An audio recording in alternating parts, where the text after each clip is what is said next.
네, 안녕하세요. 인디지오입니다. 오늘은 제가 번역했던 만들어진 성장이라는 책에 대해서 말씀드리겠습니다. 이 책은 GDP의 역사와 어떤 그 속성, 본성, 본성에 대한 것을 다루는 책이고요. 우리가 GDP라는 말을 평소 생활에서 너무 많이 쓰는데 그게 과연 어떤 의미가 있고 어떻게 생겨난 지표인지, 어떻게 생겨난 말인지 이것부터 좀 이해를 해야지 우리가 경제에 대해서 뭔가를 얘기할 수 있을 것 같아요. GDP가 거의 경제의 가장 기초가 되는 그런 단위이기 때문에 이것이 무엇인지부터 알고 우리가 경제를 좀 안다 이런 얘기를 할 수 있을 것 같습니다. 최근에 나온 뉴스인데요. 머니투데이 뉴스인데 10월 13일 날 이런 뉴스가 났더라고요. 코로나용 적극 재정 빗받나 IMF가 한국 성장률을 마이너스 1.9%로 상향했다 이런 기사가 나왔는데 네, 잘 보시면 이런 얘기가 있는데 보시면 근데 재밌는 게 여기 나와 있는 숫자가 뭘 의미할까요? 네, 여기 나와 있는 숫자는 오늘의 주제인 GDP를 의미합니다. 여기 GDP란 말이 전혀 써 있지 않아요. 그리고 그냥 세계 경제 성장률이라고 써 있는데 그럼 경제 성장률이란 게 구체적으로 뭐야? 라고 누가 물어본다면 아, 그건 GDP를 말하는 거야. 라고 이렇게 이해를 해야 되는 거죠. 기사는 알려주지 않지만 우리가 그렇게 이해를 해야 됩니다. 왜냐하면 모두가 경제라고 하는 거는 곧 GDP, 경제 성장률이라고 하는 거는 GDP 성장률 이것을 의미한다고 모두가 이렇게 암묵적으로 그냥 동의를 하고 있는 거예요. 경제학자들이라든가 아니면 정책 결정자라든가 공무원들이라든가 기자들이 다 그렇게 이해를 하고 있습니다. 그럼 어떻게 그렇게 됐을까요? 언제부터 그 GDP라는 게 생겨나서 경제 이꼴 GDP가 됐을까요? 누가 만들었을까? 그게 궁금하지 않으신가요? 네, 그 얘기를 이 만들어진 성장이라는 책에서 다루고 있습니다. GDP는 미국의 경제공황 때로 거슬러 올라갑니다. 1929년에 경제공황이 빵 터졌어요. 미국이 그 전까지 굉장히 잘 나갔는데 갑자기 그 주식시장 월스트리트가 폭락하고 막 실업자들이 막 미친 듯이 생기고 해서 굉장한 사건이 됐습니다. 그때 이제 바로 그 전까지만 해도 세계 최고의 그 생활 수준을 누린다고 자부했던 미국인들인데 이렇게 실업자들이 아주 많아져서 그 배급을 받아야 되고 막 이제 이런 상황이 된 거죠. 그때 이제 대통령이 된 사람이 이 프랭클린 루즈벨트라고 하는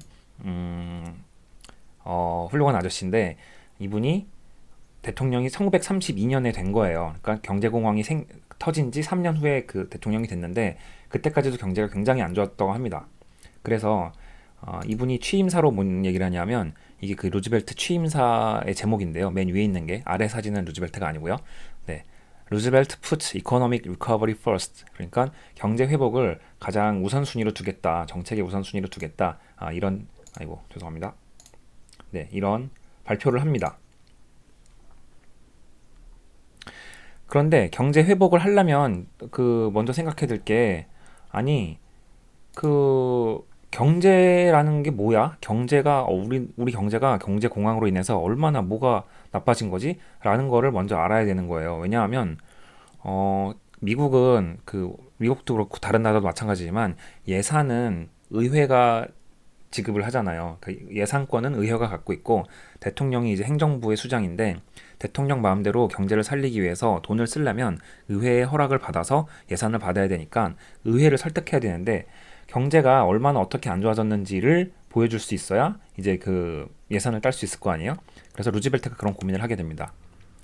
그래서 루즈벨트는 이 사이먼 쿠즈네츠라고 하는 사람을 시킵니다. 사이먼 쿠즈네츠는 그 벨라루스 출신인데 어렸을 때 이제 미국으로 이민을 갔대요. 근데 그 벨라루스에 있을 때 우크라이나인가 거기서 이제 대학을 다녔는데 수학이랑 통계학을 전공한 사람이고 되게 이제 성격이 지루하고 보링하고 되게 착실한 사람이래요. 그래서 루즈벨트가 이 사이먼 쿠즈네츠라는 사람한테 일을 맡긴 거예요. 이 사람은 당시에 그 미국의 내셔널 뷰로 오브 이코노믹 리서치 그러니까 경제 연구 청이라고 해야 되나? 네, 그런 이제 그 공공기관에 일하고 있었는데 쿠즈네츠한테 명령을 줘서 1929년부터 지금 1932년까지 미국 경제가 얼마나 안 좋았는지를 좀 수치적으로 보여줘. 보고서를 하나 갖고 와봐라. 그래서 그거를 가지고 의회에 가서 의원들을 설득하자. 이렇게 명령을 내린 거죠. 그래서 쿠즈네츠가 대통령의 명령을 받고 생각을 합니다. 야, 미국 땅덩이 이렇게 크고 미국이 엄청 큰 나라인데 이 경제가 어떻게 어려웠다는 걸 어떻게 표현을 해야 되지? 어떻게 조사를 해야 되지? 생각을 하는 거예요. 결론은 맨땅에 헤딩하자 이렇게 된 거죠. 맨땅에 헤딩이란 실제로 기업이나 뭐 공장이나 농장이나 상점이나 이런 데를 다 조사해가지고 매년 얼마나 상황이 어려워졌는지를 물어보자는 거예요. 수입이 얼마나 줄었는지 혹은 판매량이 얼마나 줄었는지를 다 조사해가지고 그걸 다 더하면 될 거 아니야? 이런 생각을 한 거죠. 그때까지는 아무도 이런 작업을 생각하지 못했죠. 왜냐하면 이게 너무 방대한 작업이니까 아무도 그런 생각을 못했는데 사이먼 쿠즈네츠라는 사람이 되게 엄청 그 하드코어이기 때문에 나는 이런 걸 할 수 있다 해서 사람을 4명 모아다가 이 일을 착수합니다. 그래서 약 1년 동안 미국 전역의 공장과 농장을 돌아다니고 또 전화로 설문조사를 하고 뭐 여러 가지 그 온갖 방법을 써서 조사를 해가지고 보고서를 만들어요. 그 만든 보고서 이름이 내셔널 인컴 1929년부터 32년까지라는 제목이고요. 그래서 1933년에 미국 의회에 제출을 하게 됩니다. 네. 그 내용을 보면 내셔널 뷰로 오브 이코노믹 리서치라고 이제 위에 그 기관명이 써 있죠. 그리고 저자 이름 사이먼 쿠즈네츠라고 써 있고요. 뭐 줄줄줄 인트로덕션에서 서론이 나와요. 서론 앞부분을 좀 보시면 The economic changes that occurred in this country during recent years are sufficiently striking to be apparent to any observer. 여기까지만 할게요. 그러니까 지난 몇 년 동안 이 나라에 일어난 경제적 변화는 너무나 이 충격적이기 때문에 누가 봐도 굉장히 잘 보인다는 얘기죠. Without the assistance of statistical measurement. 그러니까 굳이 통계를 들지 않아도 누가 아무나 봐도 이 경제 그 위기가 온 게 너무 확실하게 보인다. 이런 얘기죠. 하지만 there is considerable value, however, in checking the unarmed observation of even a careful student by the light of a quantitative picture of our economy. 말이 좀 긴데요. 어쨌건 맨 뒤만 보시면 앞서 말했던 것처럼 누가 봐도 경제 위기를 겪는 건 확실하지만 그래도 quantitative, 그러니까 뭔가 정량적인 양으로 표현하는 그런 픽처를 그림을 그려보면 분명히 도움이 될 거다 이런 얘기를 하고 있습니다. How extensive was the contraction in the volume of economic activity year by year from the peak attained in 1929? 그러니까 1929년에 경제가 피크를 치고 있었는데 그때부터 그 경제 활동이 줄어든 양이 얼마나 될까라고 물어보는 거죠. What was the impact of the current depression upon the various industrial branches of the economic system and upon the various factors of production? 그러니까 현재의 이 디프레션, 현재의 불경기가 다양한 그 산업의 가지들의 아이고 모기가 왔네. 다양한 산업의 가지들에 각각 얼마나 영향을 주고 있을까? 또 생산성에는 어떤 그 생산의 다양한 요소들에는 얼마나 영향을 주고 있을까라고 이제 물어보면서 시작을 하는 겁니다. 그 뒤쪽에 본론이 나오는데 결론을 보면 이게 결론입니다. 1929년부터 1933년까지 32년까지 잘못 썼어요. 32년까지 미국의 모든 사업체와 모든 개인의 연간 수입을 다 더해서 봤더니 그 전보다 약 50% 줄었습니다. 라고 합니다. 특히 제조업은 70%, 건설업은 80% 줄었다고 나옵니다. 네, 이게 40% 같아요. 제가 보기엔 잘못 쓴 것 같습니다. 네, 50%가 아니라. 그래서 이제 테이블을 보면 숫자가 나와요. 아까 말했듯이 그 4명이 다 미국을 돌아다니면서 조사를 한 내용이죠. 1929년을 보면 이 단위가 millions of 달러였습니다. 그러니까 이 쉼표가 있는 데가 이제 밀리언, 빌리언 되는 거잖아요. 그러니까 1929년에는 모든 소득을 다 더한 것이 81 빌리언 달러였어요. 그러니까 810억 달러였는데 1932년에는 그게 확 줄어서 480억 달러로 줄어든 겁니다. 그러니까 약 40% 줄어든 거죠. 이 사람이 이거를 계산을 해냈습니다. 이게 처음 이제 계산을 하는 거고요. 굉장한 기록이고 사실 옛날에 아주 영국에 아주 뭐 한 1000년 전인가 그때 둠스데이 북이라고 해서 영국 왕이 영국에 있는 모든 시민들의 재산을 다 조사한 적이 있었대요. 근데 그런 거는 굉장히 그 원시적인 조사이기도 했고 굉장히 드문 예고 그 이후로 한 1000년 동안 어떤 한 나라의 경제 활동을 모두 이렇게 뭉뚱그려서 조사한 적이 없었는데 사이먼 쿠즈네츠 사람이 루즈벨트 대통령의 명령을 받아서 처음으로 그걸 한 겁니다. 와우, 벌써 10분이 지났네. 와, 네. 네, 그래서 루즈벨트가 의회를 설득하는 데 성공하죠. 보고서를 가지고. 그래서 뉴딜 정책을 펴니다. 뉴딜 정책이란 정부 예산을 들여서 댐도 짓고 도로도 깔고 뭐 고속도로 깔고 이래서 그 돈이 경제 안에 돌게 해서 경제를 되살리는 그런 정책인 거죠. 그래서 타임지에도 나오고 대통령을 4번이나 합니다. 그 덕에. 네. 보통 미국 대통령은 2번만 하는 게 관례인데요. 루즈벨트는 뉴딜 정책도 성공을 했고 또 그때 이제 2차 대전이 터졌기 때문에 특수한 상황에서 대통령을 4번이나 한 유일한 사람입니다. 말씀드렸듯이 이제 1939년에 또 세계대전이 터져요. 그러니까 그 전까지 이 쿠즈네츠가 만든 내셔널 인컴이라는 지표를 다들 잘 쓰고 있었는데 아주 이렇게 지금처럼 막 광범위하게 쓴 건 아니었어요. 하나의 그냥 경제 위기 때 어떻게 변했다는 것을 그를 알려주는 지표로만 쓰고 있었는데 전쟁이 터지니까 이게 더 중요해집니다. 왜냐하면 당시 2차 대전은 물량전이잖아요. 그러니까 탱크를 만들어야 돼요. 그러니까 독일이랑 뭐 연합군이랑 러시아랑 소련이랑 싸우는데 독일 전차가 아무리 성능이 좋아도 독일 전차 한 대로 미국 전차 5대를 잡아도 미국이 독일이 한 대 만들 때 20대를 만들어 가지고 그냥 물량을 투입해 버리면 장사가 없잖아요. 그런 식으로 전쟁이 진행이 되니까 영국이나 미국이나 연합군 측에서 야, 우리가 지금 우리의 그 전체 나라의 생산성이 이 무기를 만들 수 있는 생산성이 얼마나 되는지를 좀 알고 싶다. 그래서 독일하고 좀 비교를 하고 싶다. 이제 이런 생각을 하게 되는 거죠. 네, 이게 비행기를 이렇게 미친 듯이 만드는 거예요. 뭐 하루에 뭐 몇 대씩 나왔겠죠. 이렇게 만들면. 그래서 당시 가장 유명한 경제학자가 영국의 존 메이너드 케인스라는 사람인데요. 이 사람이 그 미국의 사이먼 쿠즈네츠가 만들었던 그 내셔널 인컴이라는 그 지표가 너무 괜찮은 것 같아. 요거를 좀 변형을 해가지고 여기다가 뭐 전투기라든가 이런 것들 탱크라든가 이런 걸 잘 보여주게 해가지고 요걸로 우리가 쓰면 좋을 것 같아 이렇게 생각을 합니다. 그랬는데 정작 그 지표를 만들었던 쿠즈네츠는 반대래요. 사실 쿠즈네츠가 케인스보다 어린데요. 이 사진에서 좀 늦게 나와서 그렇지 한참 젊은 사람입니다. 쿠즈네츠는 이제 케인스한테 반대를 하는데 아니다. 내가 이거를 만들 때는 분명히 그 국민 경제, 국민들에게 도움이 되는 경제를 측정하기 위해서 만든 것이지 탱크 같은 거, 비행기 같은 거 그건 사람 죽이는 무기인데 그거를 내가 만든 지표에 넣고 싶지는 않아. 나는 순수하고 평화주의자야. 이렇게 반대를 하는 거죠. 하지만 쿠즈네츠는 아직 젊었고 그 케인즈는 그때도 굉장히 세계에서 가장 영향력 있는 경제학자이자 경제 정책가였기 때문에 케인즈가 이깁니다. 이렇게 조용히 임마 우주 셔맨 이렇게 해가지고 케인즈 뜻대로 그때부터는 그 GNP, GDP라는 것에 뭐 탱크도 들어가고 전투기도 들어가고 뭐 마약도 들어가고 뭐 기타 등등 모든 경제 활동이 다 들어가게 되는 거죠. 그것이 오늘날 우리가 쓰는 GDP의 시초입니다. 사실 사이먼 쿠즈네츠가 그런 개념을 만들고 가장 먼저 조사를 한 건 사이먼 쿠즈네츠. 정말 그 맨땅에 헤딩하면서 고생한 건 사이먼 쿠즈네츠인데 케인즈라는 사람이 그것을 좀 더 다듬어서 현재와 같은 GDP라는 그런 지표를 만들었다고 보시면 될 것 같아요. 그래서 이 표는 1962년부터 2018년까지 미국, 일본, 한국의 GDP를 나타낸 표고요. 대충 보시면 한국은 정말 뭐 1970년대까지 바닥을 기고 있다가 천불도 안 되는 수준에서 기고 있다가 그다음부터 막 발전을 해가지고 지금은 미국의 한 절반 정도 되는 그런 수준까지 올라갔다고 보시면 될 것 같아요. 네, GDP를 이제 국가적으로 비교해 보면 미국이 아직 굉장히 큰 그 세계 제일의 GDP를 차지하고 있고 중국이 그 다음을 따라오고 있고 뭐 곧 뭐 넘어선다는 얘기가 있는데 아직 넘어서지 못한 것 같아요. 그리고 한국은 맨 위에 있습니다. 그 미국에 딱 붙어 있는 여기 붙어 있는 나라가 한국이고요. 한국 비슷한 나라는 밑에 호주 비슷하고 뭐 브라질 좀 비슷하고 뭐 그런 것 같아요. 캐나다 좀 비슷하고 이 정도 수준입니다. 이게 그러니까 아까도 말씀드렸듯이 경제적 생산량을 만들어낼 수 있는 그런 능력이라고 보시면 될 것 같아요. GDP를 계산하는 방법은 세 가지가 있다고 이론적으로 나와 있는데요. 이거는 뭐 경제학과 학생들이나 배울 만한 내용이라서 대충 넘어가겠습니다. 그런데 GDP에 그 반대론이 굉장히 많습니다. 우리가 굉장히 유용하게 쓰고 있는 지표이긴 한데 크게 정리하자면 4개 정도의 문제가 있을 것 같아요. 하나씩 보겠습니다. 첫 번째 이유는 기준이 분명치 않습니다. 예를 들자면 2014년에 영국에서 이런 일이 있었어요.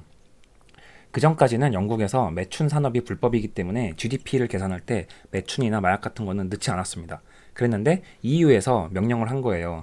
네덜란드 같은 나라는 매춘이 합법이잖아요. 그래서 네덜란드는 이미 매춘 산업을 GDP에 포함해서 그것까지 계산하고 있었는데 같은 EU인데 영국 기준 다르고 네덜란드 기준 다르고 이렇게 하면 안 되니까 그냥 네덜란드 기준에 니네가 맞춰 이렇게 해서 영국 정부도 그때부터 매춘 산업을 GDP에 포함시켜야 되는 그런 상황이 옵니다. 그래서 그때부터 계산을 하기 시작하는 거죠. 영국 통계청 공무원들이 계산을 해서 이 나라에는 매춘부가 대략 10만 명 정도 있는 것 같아. 그리고 그 매춘부들이 하루에 얼마씩 번다는 거를 뭐 인터넷 검색도 하고 뭐 경찰에 물어보기도 하고 등등 조사를 해서 추산을 해가지고 곱하기 해서 이 영국의 매춘 산업의 규모는 1년에 이 정도 되겠구나 하면서 액수를 냅니다. 그 액수가 약 80억 파운드 정도 되는 거고요. 그러니까 이게 얼마야? 약 한 12, 3조 정도 되는 것 같아요. 그러니까 영국에는 아무런 변화도 일어나지 않았는데 단순히 그냥 기준을 바꿨다는 것만 해도 갑자기 1년에 GDP가 몇 조가 늘어난 거예요. 몇십 조가 늘어난 거죠. 이런 식으로 기준이 되게 자의적이기 때문에 기준을 어떻게 잡냐에 따라서 숫자가 막 바뀝니다. 실제로 그때 그 당시 그 2010년대에 EU나 그 OECD나 이런 데서 기준을 바꿈에 따라서 그 나라의 GDP가 막 바뀌는 거예요. 그냥 그런 불법적인 행위를 늘 것이냐 말 것이냐 이걸 어떻게 하느냐에 따라서 GDP가 1%씩 더 성장하고 덜 성장하고 이런 일이 생깁니다. 그렇게 정확한 수치라고 볼 수가 없는 거죠. 또 문제는 뭐냐 하면 가장 우리가 많이 예로 드는 것이 가사노동인데요. 가사노동도 분명히 노동이잖아요. 우리가 집에서 밥하고 빨래하고 청소하는 것도 분명히 노동인데 이런 거는 돈을 내고 하는 게 아닌 경우에는 전혀 GDP 가치에 포함이 안 되는 거죠. 근데 문제가 뭐냐 하면 가정주부가 자기 집 일을 하면 그건 GDP에 포함이 안 되는데 뭐 가사 도우미를 써가지고 똑같은 일을 하면 그건 GDP에 도움이 되는 거예요. 그러니까 두 개 나라가 있는데 한 나라는 자기 집안일을 자기가 하는 나라고 한 나라는 가사 도우미를 많이 쓰는 나라야. 그러면 가사 도우미를 쓰는 나라가 GDP상으로는 훨씬 잘 사는 나라인 것처럼 보이게 되는 거죠. 실제로 그런 건 전혀 아닐지라도 GDP라는 기준 자체가 그렇게 잡혀있기 때문에 그렇게 왜곡해서 현실을 보여주는 그런 문제가 있습니다. 또 그 섀도우 이코노미라고 하는 그 지하 경제도 문제인데요. 우리가 뭐 가게에 가거나 뭔가 무슨 뭐 보수센터를 부른다거나 등등 할 때 현금을 요구하는 경우가 되게 많잖아요. 그게 세금을 안 내려고 하는 거잖아요. 근데 세금만 안 내는 게 아니라 경제 통계 자체에 포함이 되지 않기 때문에 그렇게 현금 박치기를 하는 그 경제의 양이 많을수록 GDP가 더 작아 보이는 효과가 있습니다. 이를테면 뭐 유럽 같은 경우에는 독일, 프랑스 이런 나라는 비교적 GDP 통계가 정확하다고 보겠지만 그리스, 이탈리아, 포르투갈, 스페인 이런 데는 워낙 현금을 쓰는 사람들이 많기 때문에 그만큼 경제가 작아 보이는 거죠. GDP가 작아 보이는 거죠. 그 나라들은 뭐 지폐 중에 여기 밑에 보시면 500유로짜리 지폐도 있거든요. 500유로라고 하면 한 60만 원 하는 거잖아요. 그러니까 지폐 한 장이 60만 원이고 요만큼이면 1억이에요. 1억이니까 뭐 집을 살 때도 그냥 요만큼 현금 그냥 이만큼 주면 그 집 한 채 사는 거예요. 이런 식으로 현금 경제가 굉장히 활발하게 돼 있기 때문에 그런 나라일수록 GDP라는 수치를 믿기가 어려워지는 거죠. 유럽이 이런데 다른 나라는 더 말할 것도 없죠. 뭐 동남아시아도 마찬가지고 서남아시아, 아프리카 이런데 그런 데는 거의 현금 경제이기 때문에 GDP 추산하기가 굉장히 어렵습니다. 네, 말씀드렸듯이 이러이러한 것들이 GDP에 잘 들어가지 않기 때문에 문제가 되고 특히 요즘에 좀 이슈가 되는 거는 우버나 에어비앤비 같은 건데요. 우버나 에어비앤비 같은 것도 대부분의 나라에서 아직 GDP에 포함이 안 되거든요. 왜냐하면 GDP 조사하는 기준에 들어있지 않기 때문이에요. 한국 같은 경우는 한국은행에서 GDP 통계를 내는데요. 그 모든 사업체를 다 조사할 수 없으니까 표본을 찝어가지고 그 표본들을 조사하는데 그 표본에 우버나 에어비앤비 같은 업체가 아직 들어가지 않은 거예요. 개정이 안 돼서. 그렇기 때문에 이렇게 뭔가 새로 생겨나는 업종이 있을 때 그런 것들이 GDP에서 제외되는 그런 효과가 있습니다. GDP의 두 번째 문제, 흔하게 사람들이 꼽는 GDP의 두 번째 문제는 삶의 질을 측정하지 못한다는 겁니다. 이게 현재 화자 소리? 그래요? 네. 제크입니다. 제크. 네, 제가 이거 고3 때부터 엄청 많이 먹던 과자예요. 제가 고3 때 살을 한 12kg 뺐는데 그 뭐죠? 네, 수능 공부하면서 저녁을 맨날 굶고 제크를 먹어가지고 살이 쫙 빠지더라고요. 다이어트에 좋은 식품이라고 저는 생각하는데 너무 믿지는 마시고요. 네, 감사합니다. GDP의 두 번째 문제는 삶의 질을 측정하지 못한다는 겁니다. 이게 현재 그 전 세계 GDP 순위예요. 1인당 GDP 순위입니다. 1위는 이게 또 기관마다 달라요. 유엔이 매기는 순위가 다르고 IMF가 매기는 순위 다르고 뭐 OECD가 매기는 순위 다르고 다 다른데 왜냐하면 아까 말씀드렸듯이 기준이라는 게 명확하지 않기 때문에 어쨌든 이게 아마 유엔 랭킹일 텐데요. 1위는 모나코, 2위는 리히텐슈타인, 3위 룩셈부르크 뭐 잘 사는 나라들 많은데 8, 9, 10위를 보세요. 8, 9, 10위가 카타르, 미국, 싱가포르입니다. 그리고 18, 19, 20위가 독일, 벨기에, 캐나다예요. 근데 이 두 그룹 중에서 어느 그룹이 더 잘 사는 것 같으세요? 네, 이렇게 물어보면 아마도 독일, 벨기에, 캐나다가 더 훨씬 살기 좋은 거 아니야? 이렇게 생각하실 분들이 많을 거예요. 특히 뭐 카타르 같은 데가 뭐가 좋다고 물론 돈은 많이 벌지 모르지만 뭐 그 나라가 그렇게 살기 좋은 나라라고 생각하는 사람이 아무도 없잖아요. 그러니까 GDP라는 거는 삶의 질은 측정하지 못하는 거죠. 이건 네팔인데요. 그 네팔 같은 경우 네팔이 아니라 부탄. 네, 부탄. 부탄입니다. 부탄 같은 경우는 히말라야에 있는 나라인데 이들은 GDP라는 걸 쓰지 않겠다고 이미 선언을 했어요. 1970년대인가 뭐 60년대인가에 국왕님께서 야 우리나라는 GDP 이런 거 안 하고 우리는 그로스 해피니스 인덱스를 행복 지수라는 걸 만들었어. 그래서 우리가 이거를 가지고 국가를 운영할 거야 라고 선언을 합니다.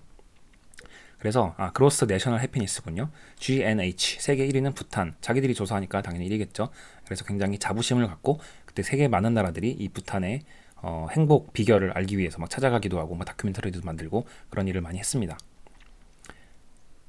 실제로 그 공해 같은 것도 문제가 되는데 GDP에는 그 공해가 잡히지 않잖아요. 근데 GDP가 높을수록 공해를 많이 배출할 수밖에 없거든요. 왜냐하면 생산을 많이 하다 보니까 공장을 많이 돌려야 되니까 그만큼 유해 물질이 많이 나오는데, 유해 물질이 많이 나오면 삶의 질은 떨어지지만 GDP는 올라갑니다. 왜냐하면 생산량이 많고 또 유해 물질을 처리하기 위해서 뭔가를 또 만들어야 돼. 공기청정기를 사야 되고 마스크를 사야 되고 이런 것들이 다 GDP에 들어가기 때문에 오히려 환경오염이 심해질수록 GDP는 더 올라가는 이런 골 때리는 효과가 나오는 거죠. 그래서 모두가 이런 문제들을 지적하기 시작했습니다. 다만 사이먼 쿠즈네츠가 처음 이 지표를 만들 1929년, 1930년 이럴 때는 누가 뭐 환경오염에 대해 걱정하는 사람이 아무도 없었기 때문에 이런 것까지 염두에 두진 않았던 거죠. 네, GDP의 세 번째 문제라고 비판받는 것은 GDP가 국부를 측정하지 못한다는 겁니다. 이게 무슨 얘기냐 하면 밑에 보세요. 우리가 부자의 기준을 물어본 거예요. 사람인이라는 사이트에서 사람들한테 설문조사를 해서 부자의 기준이 뭡니까? 이랬더니 최소한 재산 39억은 있어야 부자지 라고 사람들이 대답을 했대요. 한국 사람들이.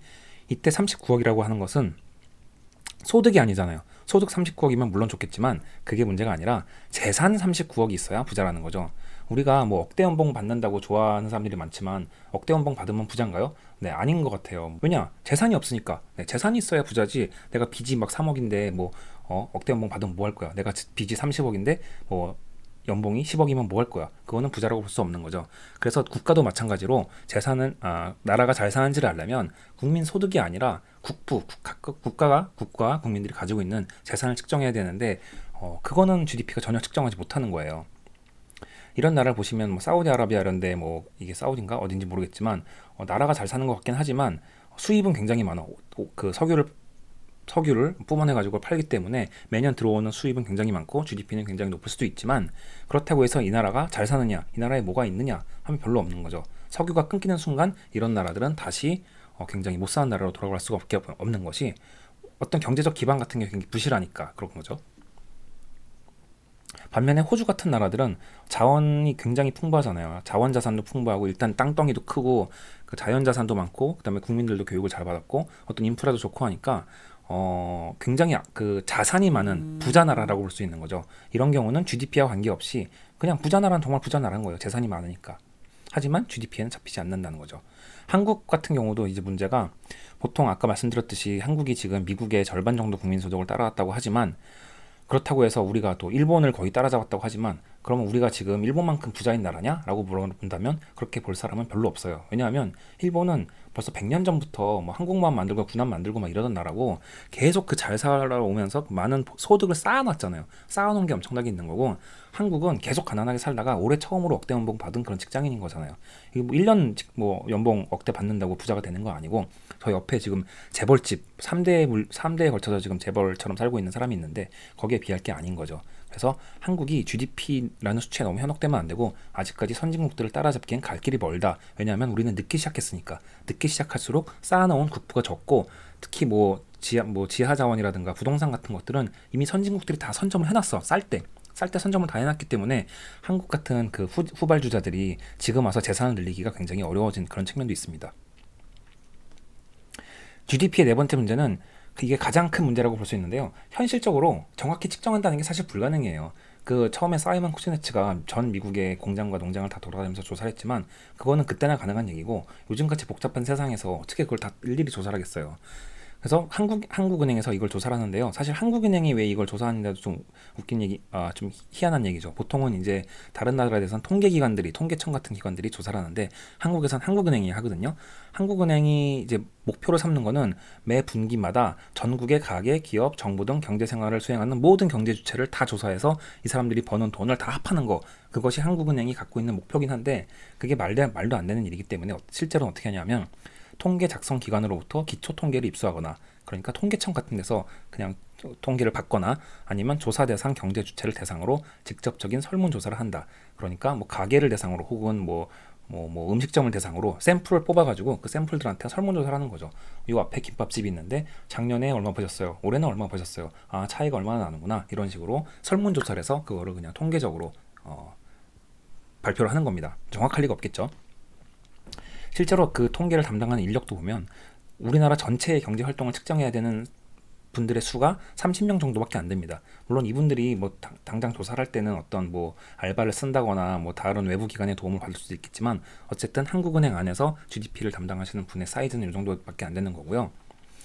그래서 뭐 그 설문조사를 할 때도 보통 농협이라든가 무슨 무역협회라든가 이런 데다가 물어보는 거예요. 우리나라 지금 뭐 무역액이 작년에랑 어떻게 바뀌었나요? 아니면 올해 뭐 쌀 농사량이 작년과 비교해서 얼마나 올랐나요? 이런 것들을 다 일일이 물어보는데 그런 하급단체라고 하긴 뭐라고 외부 단체들이 그런 걸 굳이 정확하게 그렇게 조사해야 될 그 니즈가 없잖아요. 한국은행이야 전담 기관이니까 그걸 정확하게 해야겠지만 다른 단체들은 그런 걸 정확하게 조사할 그럴 여력도 없고 그런 뭐 모티베이션이 없기 때문에 그런 통계 수치들이 그렇게 정확하다고 보기는 어려울 것 같습니다.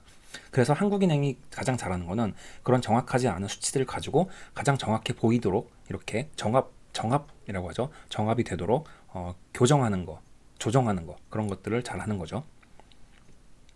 그래서 GDP는 통계라는 말을 사실 안 쓰고요. 추계라는 말을 씁니다. GDP는 추계다. 추계란 추측한 통계다라고 하는 거죠. GDP가 아까 말씀드렸듯이 뭐 올해 우리나라가 뭐 마이너스 1.9% 성장할 거야라고 하지만 그게 정확한 수치일 수는 없고 그냥 추측을 그렇게 하는 겁니다. 사실 소수점 한 자리까지 그렇게 추측한다는 거는 제가 보기에는 좀 말도 안 되는 것 같고요. 그냥 어떤 추세만 그렇게 드러내는 것뿐이지 진짜로 막 소수점 한 자리 이렇게 올해 우리나라 경제가 그만큼만 딱 변할 거야 이렇게 생각하는 건 아니라고 생각합니다. 네, 말씀드렸지만 한국은행이랑 통계청이랑 그래서 요즘에 막 요즘 최근 몇 년 동안에 계속 왔다 갔다 하는데 다른 나라들은 통계청의 GDP를 조사하는데 왜 우리나라만 하느니 하고 있냐? 그 이유는 그냥 옛날부터 하느니 했기 때문이에요.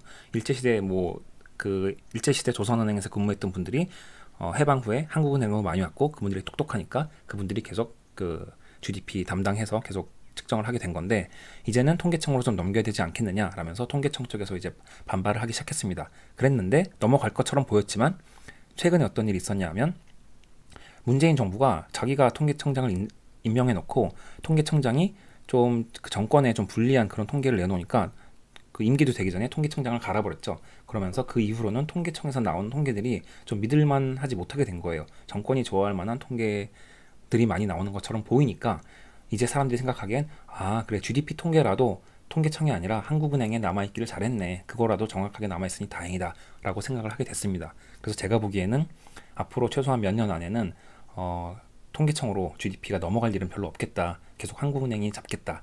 이런 생각이 드네요. 네, 또 정확하지 않은 나라, GDP 통계가 정확하지 않은 나라의 대표적인 나라가 북한입니다. 북한 같은 나라도 사실 GDP 발표를 해요. 북한이 발표하는 게 아니라 한국은행이 대신 발표를 해줍니다. 북한은 발표를 안 하기 때문에 한국은행이 대신 추계를 해서 발표를 하는데요. 사실 북한이라는 나라는 공산주의 나라잖아요. 근데 공산주의 나라에서 GDP라는 게 의미가 없는 거죠. 왜냐하면 걔네는 시장이라는 게 없기 때문에 시장의 가격이라는 게 없기 때문에 뭐 어떤 물건을 만들지만 이 물건의 가치가 얼마라는 걸 돈으로 표현할 수가 없잖아요. 그냥 김정은이 야 이거 만들어 하면 만드는 거고 야 이거 뭐 석탄 여기다 여기서 뽑은 석탄 저기 있는 무슨 제철소에 갖다 줘 하면 갖다 주는 거고 이런 식으로 경제가 계획적으로 움직이는 나라이기 때문에 시장이라는 게 없고 그래서 GDP라는 것도 무의미하고 심지어 환율이라는 것도 없기 때문에 GDP를 달러로 표현하는 것 자체가 되게 이거 아이러니하고 좀 그 개념부터가 말이 안 되는 거지만 어쨌든 그냥 편의상 한국은행에서 그냥 다른 나라랑 비교라도 해보는 뜻에서 그런 식으로 이제 발표를 하고 있습니다. 하지만 말씀드렸듯이 소수점 한 자리 것까지 믿거나 이럴 계제는 아니라고 생각합니다. 사이먼 쿠즈네츠는 처음 만들 때부터 이렇게 GDP의 네 가지 단점들에 대해서 경고를 했습니다. 내가 분명히 이렇게 말했잖아. 나는 그냥 대공황 그 이후에 경제가 어떻게 변했나 그 트렌드를 알기 위해서 조사를 한 것뿐이지 이게 나라가 얼마나 잘 사는지 국민들이 얼마나 행복하게 살고 있는지 이런 거를 조사하기 위해서 만든 지표는 아니야 라고 말을 했습니다. 그리고 요즘 들어서는 국제기구들도 다 인정하고 있어요. 그래서 이거 월드 이코노믹 포럼이라고 우리가 흔히 말하는 그 다보스 포럼 있잖아요. 다보스 포럼에서도 몇 년 전에 이 GDP를 대신하는 그런 새로운 지표를 찾자는 것을 대주제로 해서 2016년인가에 그 주제로 다보스 포럼을 했었습니다. 하지만 그 이후로도 또 뭐 지지부진하죠. 왜? 그래도 GDP를 쓰는 이유가 있습니다. 왜냐하면 GDP가 아직까지 그래도 효율적인 부분이 많기 때문이에요. 특히 저개발 국가일수록 GDP가 그 국가의 수준을 대체로 잘 맞춥니다. 네팔이 아니라 부탄입니다. 아까 괜히 네팔 분들에게 죄송합니다. 부탄의 경우 아까 그 행복 지수를 만들었다고 했잖아요. 거기서 1위를 했다고 했잖아요. 그래서 그럼 부탄이 진짜로 행복하게 훌륭하게 잘 사는 나라냐라고 보면 실제로 속사를 들여다보면 그렇지 않은 경우도 많다는 거죠. 예를 들어 의료나 보건 수준이나 아니면 그 위생 수준이 낮기 때문에 영아 사망률이 굉장히 높고 그다음에 기대 수명도 한국보다 10몇 년 이상 낮아요. 사람들이 빨리 죽어. 그리고 문해율, 그러니까 글을 읽을 줄 아는 사람도 3분의 2밖에 안 돼. 3분의 1 정도는 아직 글도 못 읽을 정도로 교육 수준이 낮다고 볼 수 있고요. 또 심지어 가정폭력도 심한 나라야. 이렇게 굉장히 안 좋은 수치들이 많은데 이것을 그냥 이런 것을 무시하고 부탄이 행복한 나라라고 볼 수 있을까? 라고 하면 그건 아닌 거죠. 그러면 부탄이 행복지수에서 1위를 했다는 건 어떻게 나왔냐 하면 설문조사를 한 거예요. 그냥 왕이 시켰겠죠. 설문지를 돌려가지고 국민들한테 당신은 행복합니까? 뭐 이런 식으로 물어봐가지고. 근데 그것을 사람들이 나는 행복합니다. 나는 행복합니다. 뭐 하나 팬처럼 행복하다고 외친다고 해서 그것이 정말 잘 산다고 보기는 좀 어려울 수도 있잖아요. 또 GDP의 두 번째 그 장점은 추세를 빠르게 파악하는 데 좋습니다. 처음에 만들 때 대공황 때문에 미국 경제가 얼마나 변했냐? 그거를 보기 위해서 만든 거잖아요. 그런 식으로 뭔가 금융위기가 빵 터졌어. 아니면 코로나가 빵 터졌어. 이럴 때 경제가 얼마나 갑자기 뚝 떨어졌느냐? 아니면 뚝 올라갔느냐? 이런 거를 조사할 때는 확실히 편하죠. 왜냐면 작년에 현대차가 차를 5만 대 만들었는데 올해 갑자기 7만 대 만들었어. 그러면 40% 올랐구나. 이런 거는 정말 눈에 쉽게 들어오잖아요. 그러니까 경제의 급격한 변화를 파악할 때는 굉장히 좋습니다. 그리고 마지막 장점은 뭐냐 하면 GDP뿐만 아니라 GDP를 대신한다고 나오는 그런 여러 가지 지표들이 되게 많아요. OECD도 만들고 그린 GDP도 있고 여러 가지가 많은데 어차피 그런 것들도 다 조사하려면 자의적인 기준이 자의적인 생각이 들어갈 수밖에 없는 그런 지표이기 때문에 그래도 GDP는 거의 100년 가까이 인류가 써온 지표이기 때문에 여러 가지 방법론도 많아졌고 조사 과정에서의 노하우도 생기고 했기 때문에 그나마 비교적 정확하게 측정할 수 있는 것이 GDP다라고 인정을 받고 있습니다. 그리고 GDP의 가장 큰 공헌, GDP라는 지표가 인류에게 한 가장 큰 공헌은 뭐냐면요. GDP가 없었다면 경제라는 개념 자체가 없었다는 거죠. 아까 말씀드렸지만 루즈벨트가 처음 GDP를 만들려고 한 이유가 경제라는 것이 어떻게 변하는지를 알고 싶은데 경제를 표현할 방법 자체를 몰랐던 거예요. 그 전까지 경제라는 거 생각해 보시면 세종대왕이 야 우리나라 경제가 어떠냐 이런 얘기 안 하잖아요. 세종대왕 시대에는 어떻게 생각했냐면 백성들이 밥 배부르게 먹고 따스하게 자는 거 그 정도로 그냥 경제를 파악하고 있었던 거지 어떻게 경제를 수치화해서 그것을 표현하고 측정하고 기록할까 이런 거는 생각조차 못했는데 GDP라는 것을 사이먼 코젠네트가 처음 만듦으로써 해서 경제가 성장을 하고 그 성장률이라는 거를 측정할 수 있겠구나 라는 것을 인류가 받아들이게 된 것입니다. 그러니까 오늘날 GDP 이퀄 경제라고 생각하는 것이 어떻게 보면 우리가 경제 성장을 추구하게 된 가장 큰 이유라고 보시면 될 것 같아요. 밑에 사진 보시면 1981년에 국민소득 1000불 돌파하러 가자라고 하는 것 같습니다. 이런 포스터도 만들고 하는데 만약에 국민소득이란 지표, GDP란 지표가 없었으면 이런 포스터도 못 만들 거 아니에요. 여기다 뭐라고 쓰겠어요? 우리도 쌀밥 먹자 이렇게 쓸 수 없잖아요. 그건 의미가 없으니까 이렇게 숫자로 뭔가 표현할 수 있는 그런 지표를 만들어 준 것이 GDP라는 것의 가장 큰 의의가 아닌가 합니다. 그러면 GDP만 그렇다고 쓸 수는 없고 세상이 되게 복잡해졌으니까 여러 가지를 섞어 쓰는 게 좋다라고 하는 게 그 만들어진 성장, 요 책의 저자 데이비드 파일링님의 의견입니다. 이분은 4가지를 제안하는데요. 이 4가지 지표를 섞어 쓰면 우리가 21세기의 인류 사회를 좀 더 보다 정확하게 측정할 수 있겠다라고 생각합니다. 첫 번째는 GDP, 두 번째는 이산화탄소 배출량. 이거는 많으면 안 좋은 거죠. 그러니까 GDP가 높으면 자동적으로 이산화탄소 발생량도 높아지는데 GDP는 높아지면서 CO2 발생량은 낮출 수 있는 방향으로 경제를 가지고 가야 된다 이렇게 주장을 하는 겁니다. 세 번째는 미디언 인컴인데요. 이거는 미디언이 중앙값이란 뜻입니다. 그러니까 평균값이 있고 중앙값이 있는데 평균 소득이라는 거는 빈부격차가 크면 왜곡이 되거든요. 이를테면 빌 게이츠 같은 부자가 엄청 많으면 그 사람이 평균을 그냥 옮겨버리잖아요. 그래서 나는 못 살지만 빌 게이츠 때문에 나도 연봉이 5억인 것처럼 평균으로 치면 그런 식으로 보일 수 있으니까 그게 아니라 중앙값, 사람 머릿수를 세가지고 100명이 있으면 그쪽 50번째, 50등 오는 사람의 소득이 얼마인가 이거를 조사해서 그것을 기준으로 삼는 것이 보다 좋은 사회를 만들어가는 방법이 될 것 같다 이렇게 얘기를 하시고요. 네 번째는 수명입니다. 인간이 가장 기본이 건강이잖아요. 건강하게 몇 살까지 살 수 있는지 그것도 측정을 해서 오래 사는 나라가 좋은 나라 이런 식으로 그 목표를 삼으면 되지 않을까 이렇게 하는 것이 이분의 제안입니다. 네, 저도 그렇게 생각하는데요. 어쨌든 인간 생각이 굉장히 복잡하잖아요. 그러니까 GDP 오늘 말씀드린 내용의 핵심은 뭐냐 하면 인간 세상을 단 하나의 지표로 표현한다는 건 불가능하다는 거예요. 경제 역시 우리가 지금은 GDP라는 지표 하나로 표현을 하고 있지만 앞으로는 그렇게 하면 안 될 것 같고 굉장히 다양한 지표를 써서 다양한 측면을 우리가 측정을 해야 될 것이고 우리가 경제라는 것은 GDP라는 것 하나로 표현할 수 없다는 것을 당연하게 받아들이는 세상이 와야지만 될 것 같습니다. 하지만 문제는 뭐냐면 인간의 두뇌는 단순하기 때문에 우리는 항상 세상을 단순하게 보려는 경향이 있거든요. 그래서 앞으로도 최소 몇 년간은 몇십 년간은 계속 경제 이꼴 GDP라고 우리가 생각할 것 같지만 그래도 좀 더 다양한 시각을 갖도록 노력이라도 하자. 이런 것이 이 책의 의의입니다. 네,